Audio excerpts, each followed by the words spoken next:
Acabamos de ver o primeiro princípio da termodinâmica.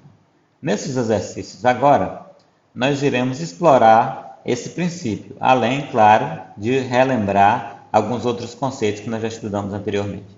Nesse primeiro exercício que nós iremos trabalhar, o exercício 29, nós temos que um gráfico a seguir representa uma transformação sofrida por um gás, né? E com base nele, responda no caderno. Qual é o trabalho realizado pelo gás? Aliás, qual é o trabalho realizado?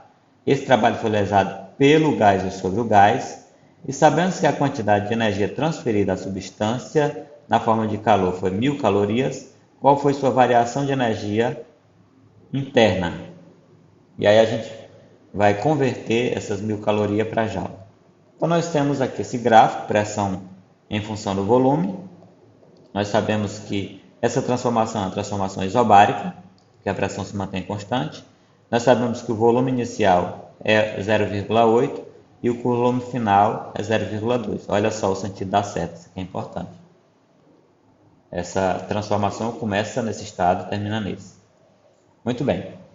Vamos então resolver aqui os exercícios. Eu já anotei as informações que estão no gráfico, eu anotei aqui.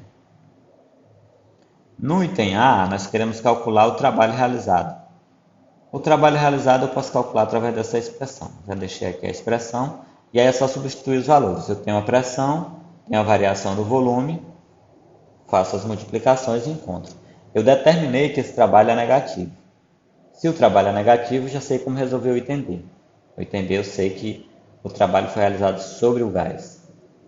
No item C, eu vou calcular a variação da energia interna que o gás sofreu. Para isso, eu vou utilizar a primeira lei da termodinâmica que nós conhecemos recentemente. A primeira lei da termodinâmica é essa daqui. Ela diz que a quantidade de calor recebido ou perdido pelo gás é igual ao trabalho realizado pelo gás ou sobre o gás, mais a variação da energia interna do gás. Vamos lá. A quantidade de calor já me foi informada, 1000 calorias, eu vou converter aqui para joule. Depois que eu fiz isso, eu substituí os dados que eu tenho aqui nessa expressão. A quantidade de calor, 4000, o trabalho, que é negativo, menos 300, e a variação da energia interna eu vou encontrar. Então, a variação da energia interna do gás foi 4.300 joules. Não posso esquecer que está em joules. Então, um exercício simples, né? O exercício 29. Vamos verificar outro exercício. Temos agora o exercício 33.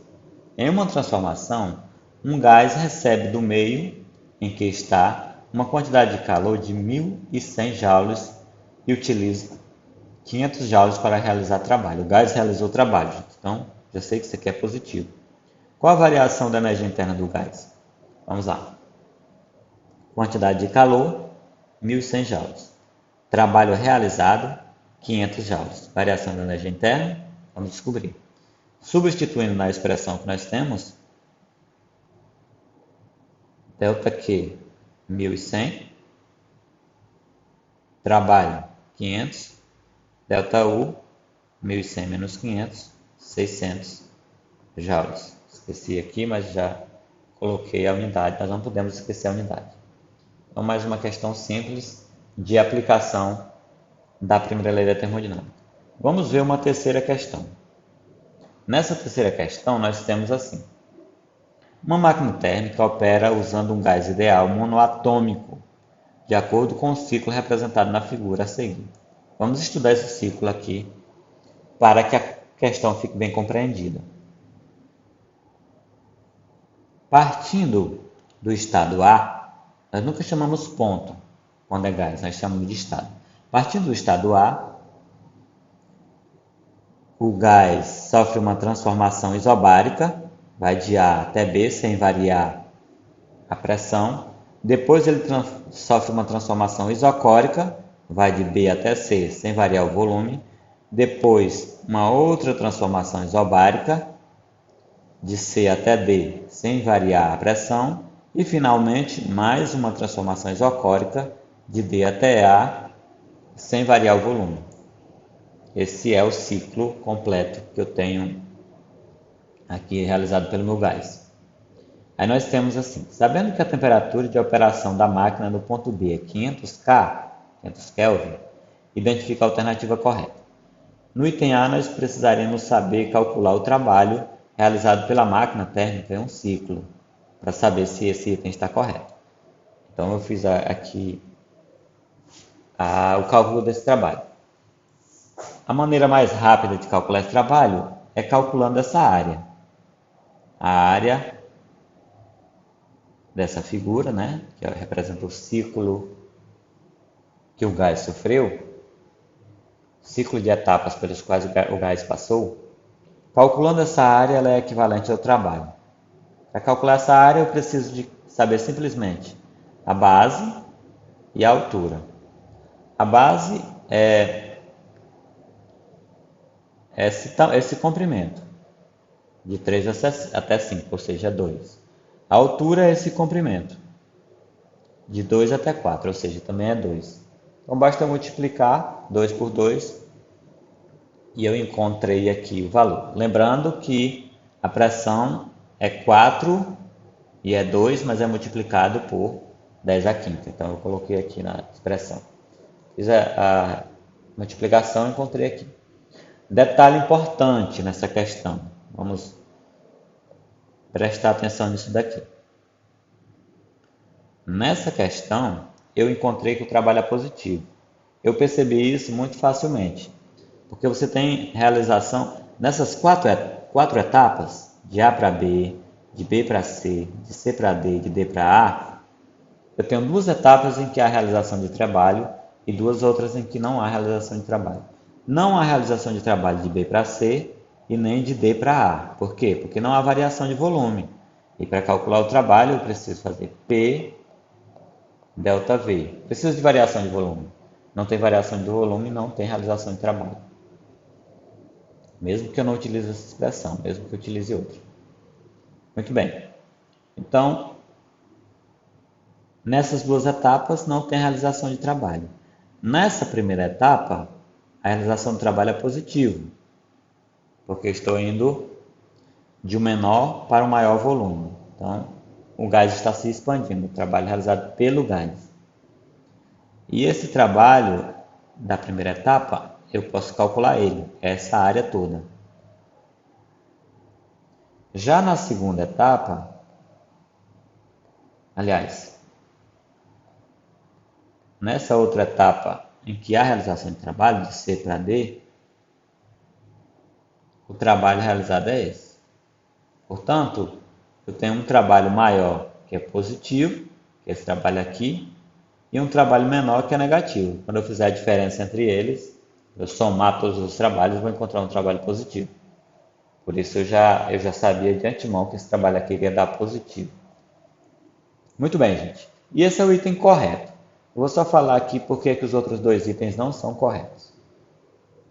O item B não é correto porque ele informa assim: a variação de energia interna em um ciclo completo é diferente de zero. Isso não é verdade, porque esse aqui é um gás monoatômico. E um gás monoatômico, a energia interna de um gás monoatômico depende apenas de sua temperatura.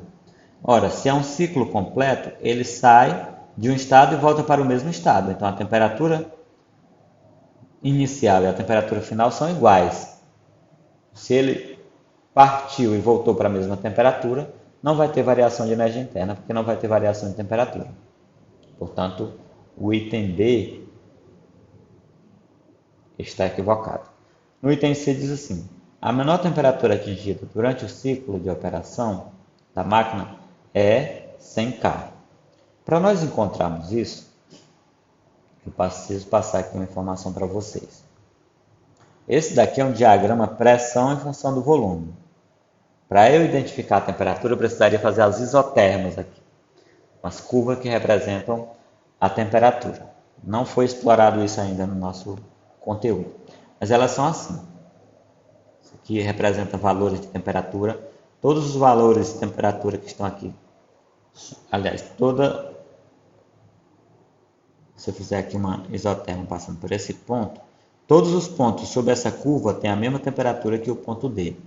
Se eu passar uma outra curva por esse ponto B, todos os pontos sob essa curva têm a mesma temperatura que o ponto B. E assim por diante. Então, Quanto mais próxima da origem estiver essa curva, menor a temperatura que ela representa. Portanto, a temperatura no ponto D vai ser a menor que nós vamos encontrar aqui. Depois a gente vai encontrar no ponto A, depois no ponto C, finalmente no ponto B de bola. A temperatura mais elevada é a do ponto B e a menor é a do ponto D.